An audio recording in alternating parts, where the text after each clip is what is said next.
অসম আৰক্ষীয়ে ব্যৱহাৰ কৰা এখন বিশেষ বাছ এই মুহূৰ্তত আমি ND24 দৰ্শকসকলক দেখুৱাম।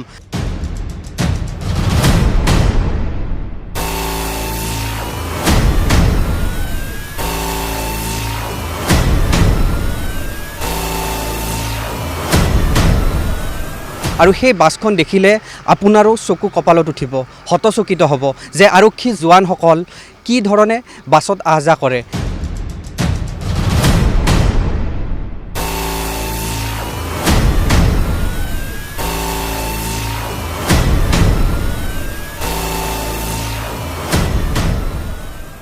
পোন্ধৰ বছৰতকৈ পুৰণি বাহন ৰাজপথত চলিব নোৱাৰিব। বিভিন্ন স্থানত সেই পুৰণি বাহনৰ বিৰুদ্ধে বিভিন্ন স্থানত অভিযান চলে, কিন্তু এইখন বাছ বৰ্তমান আজিৰ দিনত 25 বছৰ অতিক্ৰম কৰিছে। তাৰ পাছতো আৰক্ষীক অনা নিয়া ক্ষেত্ৰত ব্যৱহাৰ কৰা হৈছে।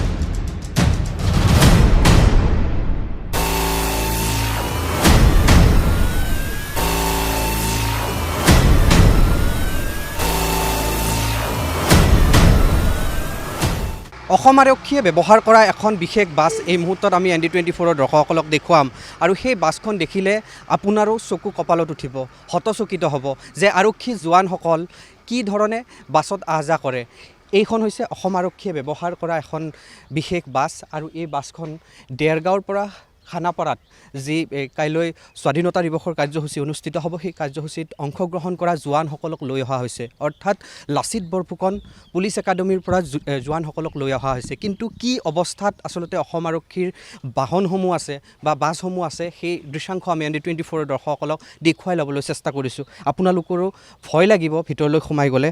মোৰ লগত সতীৰ্থ যিহেতু কাকলি আছে, কাকলিক মই দেখুৱাবলৈ অনুৰোধ জনাইছোঁ। এয়া হৈছে প্ৰথম যিখন প্ৰৱেশ দুৱাৰ আছে, প্ৰৱেশ দুৱাৰৰ সন্মুখতে এনেধৰণে বৃহৎ গাঁত আৰু ছিটসমূহ জহি খহি গৈছে। এখন পৰিত্যক্ত বাহনতকৈও বেয়া অৱস্থাত আছে এই বাছখন। এই বাছখনতেই আৰক্ষী জোৱানসকল আহ যাহ কৰে, বিভিন্ন স্থানৰ পৰা বিভিন্ন স্থানলৈ আহ যাহ কৰে। কিন্তু কি পৰ্যায়ত এই বাছসমূহ আছে, সেয়া প্ৰকৃত ছবিটো আমি দৰ্শকসকলক দেখুৱাবলৈ চেষ্টা কৰিছোঁ। গৃহ বিভাগ লগতে অসম আৰক্ষীৰ শীৰ্ষ বিষয়াসকল, বৰমূৰীয়াসকলৰ হয়তো এই দৃশ্যসমূহ চকুত নপৰে। কি ধৰণে নিজৰ নিৰাপত্তা আচলতে সুনিশ্চিত কৰিব পৰা নাই জোৱানসকলে। যি সময়ত আৰক্ষী জোৱানসকলে বিভিন্ন সুৰক্ষাজনিত কাৰণত বিভিন্ন ধৰণৰ দায়িত্ব পালন কৰি আহিছে, কিন্তু তেওঁলোকে আচলতে কেনেধৰণে আহ যাহ কৰিবলগীয়া হৈছে, তেওঁলোকৰ জীৱনৰ নিৰাপত্তা এই বাছখনত আছেনে, সেই দৃশ্যাংশ আপোনালোকে দেখিলে হয়তো অনুমান কৰিব পাৰিছে। বাছখনৰ বিভিন্ন ঠাইত বৃহৎ গাঁত সৃষ্টি হৈছে, লগতে যিসমূহ খিৰিকী আছে সেই খিৰিকীৰ আইনাসমূহ ভাঙি একেবাৰে জহি খহি গৈছে। এই বাছখনত হয়তো আপুনি ভাবিছে যে কোনো লোক আহ যাহ কৰিব নোৱাৰে বা কোনো লোক এই বাছখনেৰে যাতায়াত কৰিব নোৱাৰে, কিন্তু অসম আৰক্ষীৰ জোৱানসকল এই বাছখনতে বিভিন্ন স্থানৰ পৰা বিভিন্ন স্থানলৈ নিজৰ দায়িত্ব পালন কৰাৰ বাবে আহে। ইতিমধ্যে মই উল্লেখ কৰিছোঁ যে দেৰগাঁৱৰ যি লাচিত বৰফুকন পুলিচ একাডেমী আছে, সেই পুলিচ একাডেমীৰ পৰা জোৱানসকলক লৈ অহা হৈছে খানাপাৰাৰ এই যি পশু চিকিৎসা মহাবিদ্যালয় আছে, সেই পশু চিকিৎসা মহাবিদ্যালয়লৈ। এয়া বৃহৎ গাঁত। সম্পূৰ্ণ বাহনখনেই আচলতে এই যিখন বাছ আছে বিশেষ বাছ, সেই বাছখন জহি খহি গৈছে। কোনো অৱস্থাতে কোনো লোক আহ যাহ কৰিব পৰা অৱস্থাত নাই।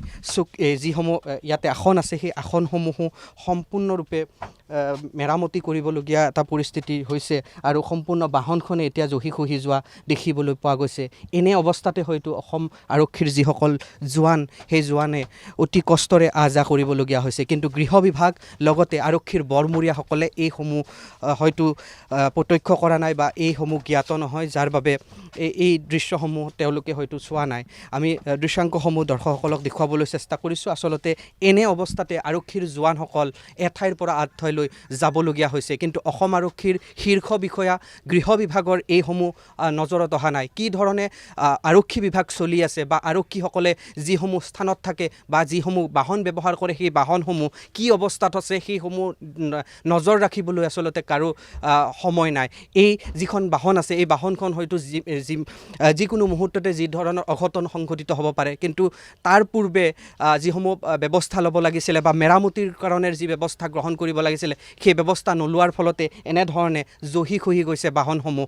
মই উল্লেখ কৰিব বিচাৰিছোঁ, এই যিখন বাছ আছে, এই বাছখন 2000 চনৰ পৰাই ব্যৱহাৰ কৰি আছে অসম আৰক্ষীয়ে। আৰু অসম আৰক্ষী বিভিন্ন সময়ত অভিযান চলায় বা কেন্দ্ৰীয় চৰকাৰৰ ফালৰ পৰা পৰিবহণ বিভাগৰ ফালৰ পৰা এটা নিৰ্দেশনা জাৰি কৰা হৈছিল যে 15 বছৰতকৈ পুৰণি বাহন ৰাজপথত চলিব নোৱাৰিব। বিভিন্ন স্থানত সেই পুৰণি বাহনৰ বিৰুদ্ধে বিভিন্ন স্থানত অভিযান চলে, কিন্তু এইখন বাছ বৰ্তমান আজিৰ দিনত 25 বছৰ অতিক্ৰম কৰিছে। তাৰ পাছতো আৰক্ষীক অনা নিয়া ক্ষেত্ৰত ব্যৱহাৰ কৰা হৈছে। কি ধৰণৰ এক অৱস্থাত আছে সেই দৃশ্যাংশ আমি দেখুৱাবলৈ চেষ্টা কৰিছোঁ। আৰু এই বাহনতে আচলতে আৰক্ষীৰ জোৱানসকল অহা যোৱা কৰে, কিন্তু কি পৰিৱেশত আছে আপোনালোকে নিশ্চয় দেখিলে। আৰু এই দৃশ্যসমূহ দেখি আচলতে আৰক্ষীৰ শীৰ্ষ বিষয়াসকল বৰমূৰীয়াসকলে কি ব্যৱস্থা গ্ৰহণ কৰে সেয়া পৰৱৰ্তী সময়ত লক্ষণীয় হ'ব। কিন্তু এটা কথা ক'ব লাগিব যে এনেধৰণৰ বিপদজনকভাৱে তেওঁলোকে যাতায়াত কৰি আছে, বিপদজনকভাৱে আৰক্ষীৰ জোৱানসকল এঠাইৰ পৰা আন ঠাইলৈ গৈ আছে এই বাছসমূহত। কিন্তু এই বাছসমূহ বা অন্যান্য বাহনসমূহৰ মেৰামতিৰ কৰাৰ ক্ষেত্ৰত বা এইসমূহ দৃষ্টি নিক্ষেপ কৰাৰ ক্ষেত্ৰত কোনো বৰমূৰীয়াই এই মুহূৰ্তলৈকে পদক্ষেপ গ্ৰহণ কৰা নাই। কাৰণ এই দৃশ্যাংশসমূহ দেখিয়ে হয়তো সেয়া অনুমান কৰিব পাৰি। আমাৰ এই প্ৰতিবেদন দেখুওৱাৰ এইটোৱে উদ্দেশ্য যে আৰক্ষী জোৱানসকল যিসকলে আনৰ নিৰাপত্তাৰ কাৰণে তেওঁলোকে বিভিন্ন স্থানত দায়িত্ব পালন কৰি আহিছে, কিন্তু তেওঁলোকে কি ধৰণে আহ-যাহ কৰিছে বা কি ধৰণৰ ব্যৱস্থাত তেওঁলোক নিমজ্জিত হ'বলগীয়া হৈছে সেইসমূহ হয়তো বৰমূৰীয়াসকলে দৃষ্টি নিক্ষেপ কৰা নাই, বৰমূৰীয়াসকলৰ নজৰত নাই। গৃহ বিভাগ লগতে অসম আৰক্ষীয়ে এই প্ৰতিবেদন চোৱাৰ পাছত কি ব্যৱস্থা গ্ৰহণ কৰে সেয়া লক্ষণীয় হ'ব।